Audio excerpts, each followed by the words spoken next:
I'm Mike Calabrese, joined by Mike Iannella. We're the group of five guys. We do our deep dive every single week for the Big Bets on Campus podcast, making sure that we keep everyone in the know for the little sisters of the poor. That's what they get called sometimes when they cash their paycheck games. Well, this year, they got a seat at the big boy table. They're going to the college football playoff, at least the top rated champion from the G5. So there is a compelling race going on right now, which also means there's a compelling gambling event going on as well. So I'm going to run through where we are in terms of the market right now and pick Ianella's brain a bit to see which teams he believes still has value and which team he thinks is going to punch their ticket to the 12-team college football playoff. It starts with Boise State. They're about even money out in the market. So in terms of value, just about has dried up at this point. But after that, it starts to get a little bit spicy. Liberty, Memphis, UNLV, all in that 6 to 7 to 1 range. Louisiana, the Raging Cajuns at plus 1,500. Then Army at 20 to 1. JMU, Western Kentucky, Texas State, Navy, all in the 25 to 1 range. Did any of those teams that I listed off pique your interest? I know that we've been banging the drum for the Service Academy. We are proud of our troops. They're definitely going to be in the mix. Do you think it goes beyond just being in the mix? Do you think they have a real chance to represent the G5 in the 12-team playoff? Yeah, I do. I really there's two that kind of jump out at me odds wise. Army, I'm still sticking with them. Like I said, I think their conference schedule is a cakewalk. I think they're almost a lock to be in the conference title game. So I definitely like Army. They play Notre Dame, but that's really their hardest game. And I think, Navy's schedule is a lot harder. They also play Notre Dame. They play South Florida. They play Tulane. They play ECU.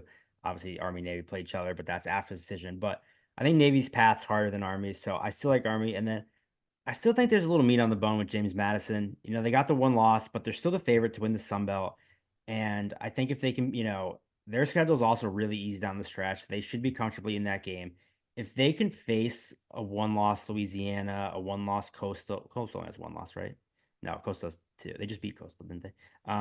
Texas State, if they could play one of those big dogs that doesn't take another loss, I think that'll really boost JMU's resume at, 24 to 1. I still think there's some meat on the bone there. So you kind of hinted at it when you were running through the odds. That was my first question for you. Boise State down to plus 100. Is that a good bet? Is there any value on that? There's no value. I don't think that's a play. To be totally honest with you, I would say this: Boise cannot make the college football playoff if they lose at UNLV in a week. Agreed. They They can't can't. make it if they lose again. They can't lose again. Right. So why not just take them at potentially plus money in a coin flip game against UNLV? Not tie your money up the whole time when they could get into a situation where they're comparing resumes with the committee. Liberty could go undefeated. You could have a Sun Belt champion with one loss.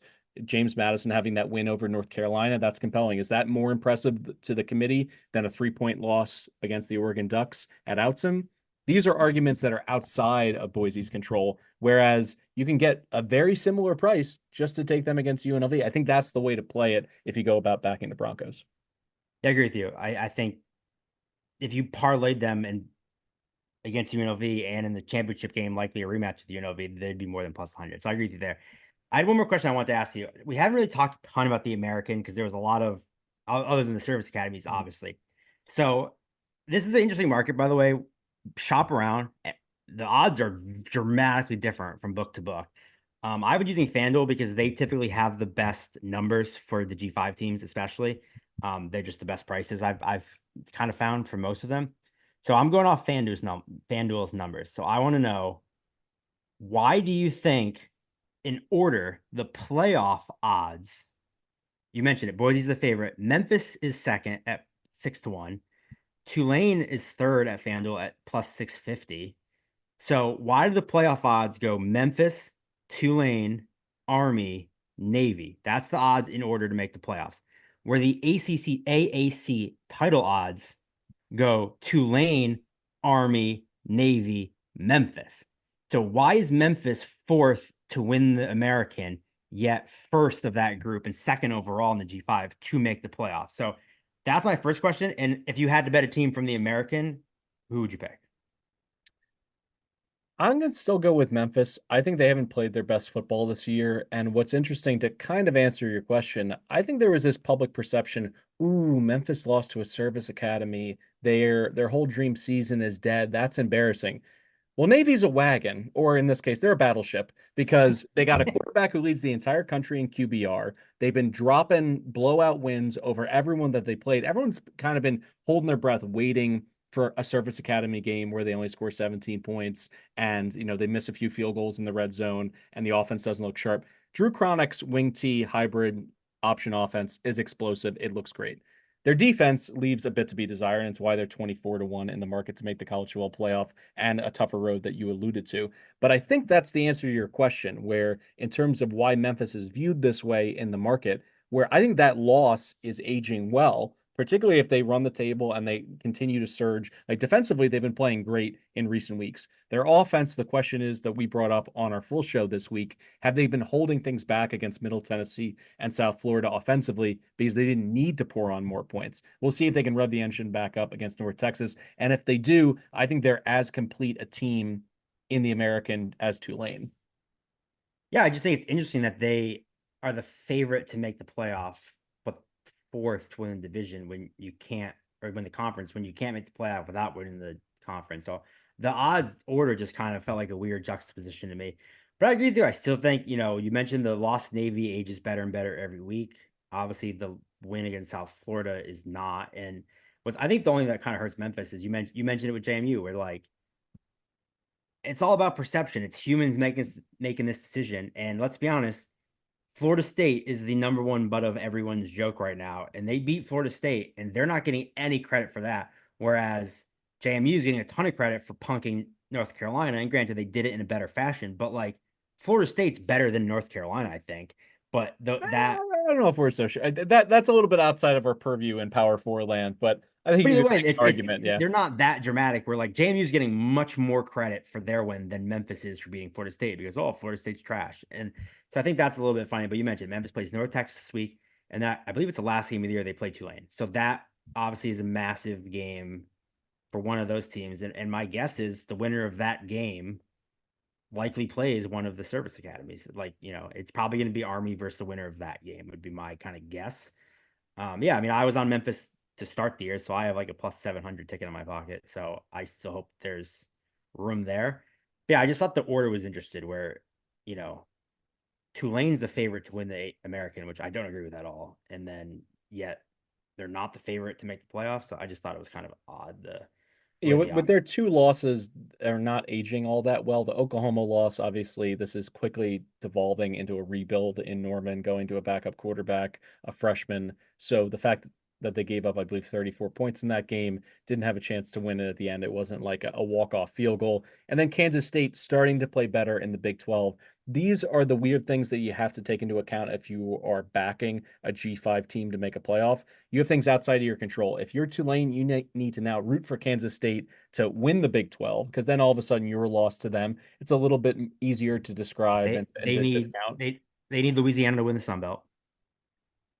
Absolutely. I mean, these are things that will be in some And cases adamate or resume patters as opposed to, check marks against them. and I would argue Tulane, in terms of the conference, controls their destiny more than any team because they play Navy and they play Memphis. They're the And only yeah, that's team. also true. They're the only team that plays two of the three of the four we've been talking about. They play two of them. So if they beat Navy and Memphis, they're in the conference title game. So they actually low key control their destiny more than any other team in this conference. The last question for this week's G5 playoff update, and I'm going to hold you to this. You need to give me a real number. You cannot punt. This isn't a presidential debate where you can just answer a different question. I am the aggressive moderator. Is there a number on Liberty to make the college football playoff that officially would move you into their camp from a pure value perspective? When the season started, the first few weeks, they were floating in that 3, 4, plus 450 range. Well, now they're up to plus 650, and I'll at least put my neck on the line first before you answer. My threshold is 10-1. They obviously need to go undefeated, so it's a little bit unlikely that they're going to slide that far, but at least the market has indicated that their odds of getting there have decreased with the game canceled against App State. Even if they were to play App State and get a win there in Boone, that would not have necessarily moved the needle in a year where App State uncharacteristically has been down. Is there a number that you would play the Flames?